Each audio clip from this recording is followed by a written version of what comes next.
Target ছিল বৃষ্টি বিলাস করব, কিন্তু সকালবেলা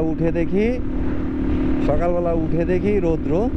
এখন রৌদ্র বিলাস করব, আর কিছু পার্সোনাল কাজ আছে সিলেটে, তো ট্যুর প্লাস পার্সোনাল ক্লাস দুইটাই একসাথে সারার জন্য সিলেটে রওনা দিয়েছি। এখন নোয়াপাড়া মোড়ে চলে আসছি, যে কোনো একটা রেস্টুরেন্টে আমরা খাওয়া দাওয়া করবো। আর আমার সাথে আছে হচ্ছে আমার বন্ধু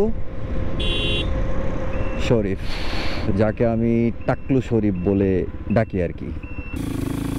বুলবুলের সাথে প্রথম আসলাম সাদা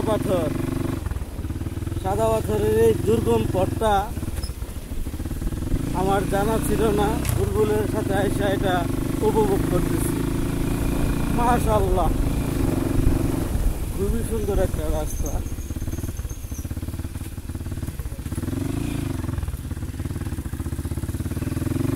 আসলে কেউ না আসলে বিশ্বাস করা যাবে না কত সুন্দর যে।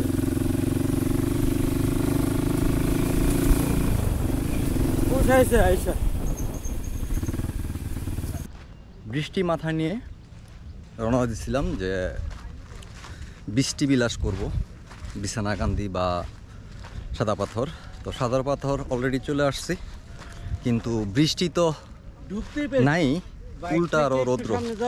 এখন রৌদ্র বিলাস করতে হবে, কারণ এখন সকাল বাজে হয়তো বা 11টা সাড়ে 11টা।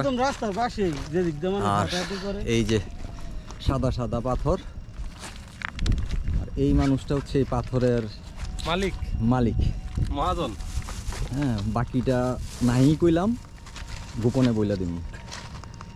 আর ওই পাশে হচ্ছে নৌকা দিয়ে আসে, আর আমরা হাফিজ ভাইয়ের কল্যাণে বাইক নিয়ে ওই যে ওইখানে বাইক রেখা এখানে চলে আসছি। বরাবর এইভাবেই আসি সাদা পাথর। তো উপভোগ করুন আমার সাথে সাদা পাথর।